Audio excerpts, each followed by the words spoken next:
on vient de quitter la place Taksim et on traverse la rue Istiklal, l'avenue Istiklal, qui est vraiment un axe très très important de la ville. On dit qu'il y a plus d'1 million de personnes qui passent par là tous les jours. Oui, au moins 1 million de personnes passent, mais les week-ends, ça double, je pense. Ça passe même 2 millions parce que c'est ici tous les grands événements culturels se passent. En Grothem, il y a déjà pas mal de clubs, tous les grandes salles cinéma, théâtre, tous les grandes actualités culturelles se passent sur Istiklal, à Beyoğlu en Grothem, qu'on appelle le quartier. Alors, il n'y a pas que des activités culturelles, il y a aussi beaucoup de magasins, il y a aussi des restaurants. C'est vraiment l'artère principale de la ville d'Istanbul. Oui. En Grothem, les étrangers le comparent souvent avec les Champs-Élysées d'Istanbul, parce qu'il y a déjà pas mal de magasins, il y a tout. Cette rue a toujours eu de l'importance, même au siècle dernier, c'était un peu plus chic, c'était les quartiers...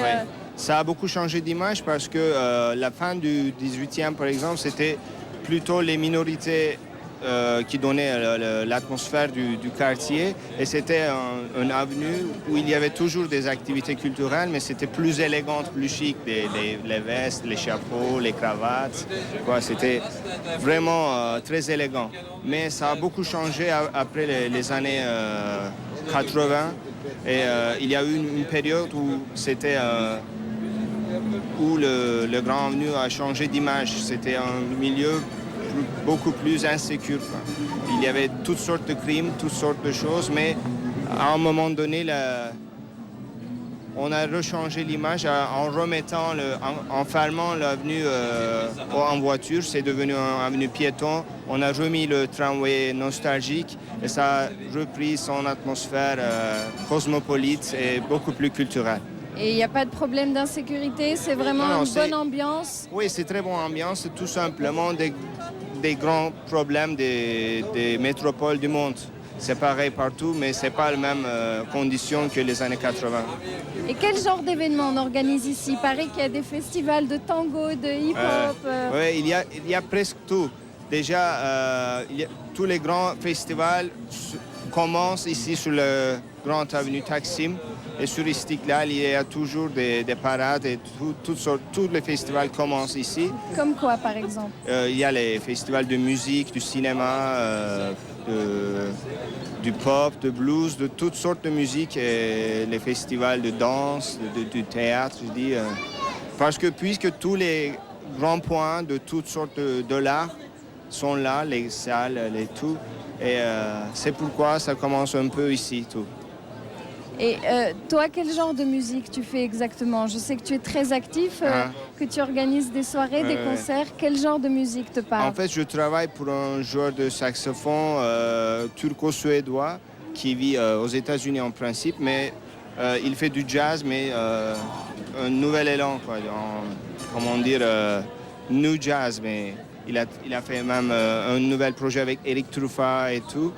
Et mon genre, c'est plus jazzy, entre guillemets. Mais comme j'ai déjà travaillé dans les grandes compagnies de production, j'ai travaillé pour les festivals de blues, les grandes tournées de rock.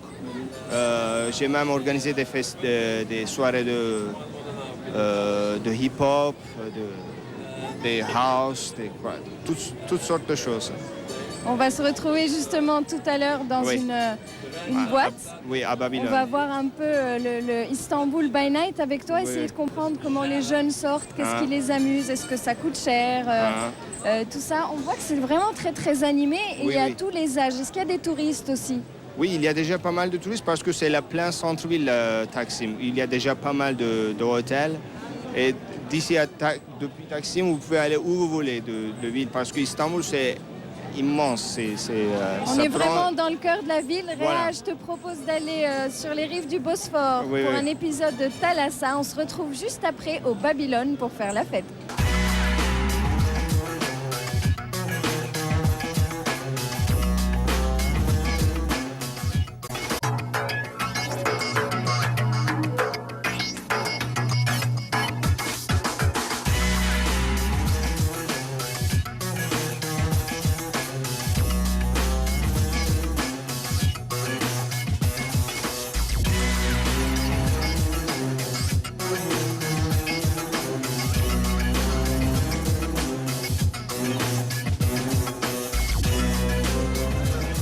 Promis, nous voilà au Babylone, toujours en compagnie de Réa, qui sait tout sur les nuits stambouliotes. Alors Réa, le Babylone est un club très sélect et connu dans le monde entier.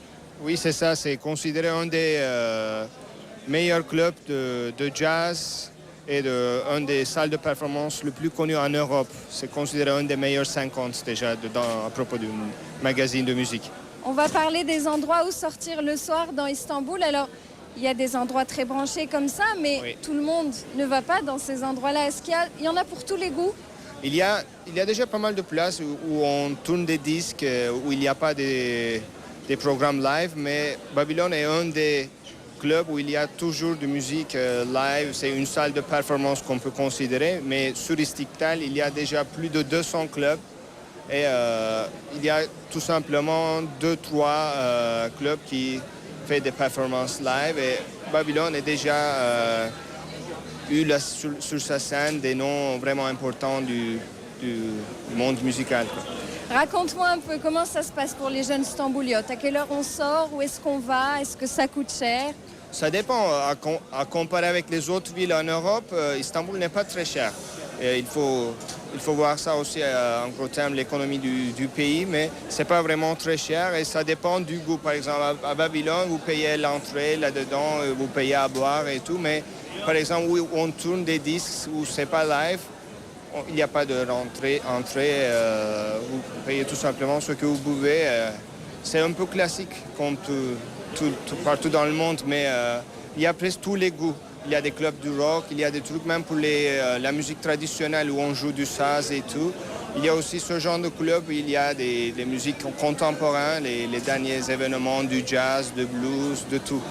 Mais il y a aussi des clubs où on fait les programmes de musique populaire en turc. Il y a presque tout.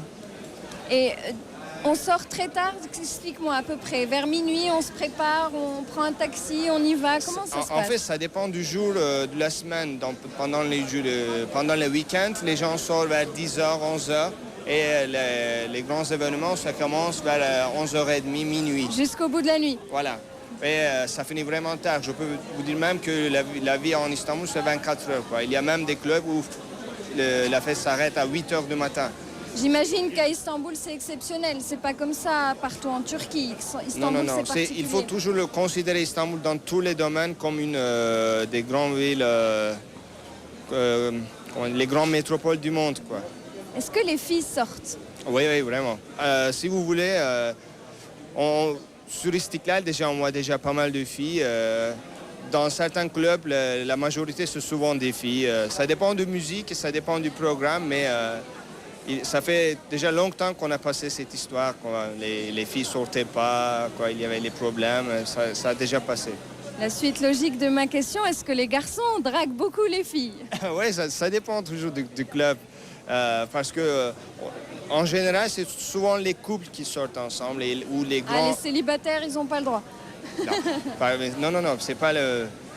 Quand je dis couple, c'est souvent les grands groupes d'amis et les couples. Mais les célibataires aussi sortent, bien sûr, quand même. Et il y a une activité comme ça toute l'année ou c'est surtout l'été que c'est très sympa? Ça dépend parce qu'en principe, les clubs, c'est souvent en hiver. Par exemple, Babylone, sur le septembre, ça se finit maintenant. Ça dépend. Mais pendant l'été, il y a toujours les grands festivals. Et les gens suivent les grands festivals. Un commence après l'autre. Il y a le festival du jazz, il y a les grands événements, le festival du rock où on fixe des tentes en plein air. Il y a des grands concerts où on voit milliers de gens. C'est souvent les festivals et les grands concerts en plein air qu'on voit en été, mais les clubs, c'est souvent le reste de l'année. Il paraît qu'il y a des clubs très sympas sur le Bosphore, vraiment avec une vue imprenable. Oui. C'est un peu plus différent que ceux que vous voyez sur Istiklal et à Beyoğlu. C'est un peu plus select là-bas, parce que même à comparer les prix à boire, c'est déjà le double, le triple. À boire. On boit beaucoup à Istanbul, les jeunes boivent beaucoup d'alcool. Oui. Ouais. La consommation de bière, de vodka, c'est presque la même que les grandes villes du monde. C'est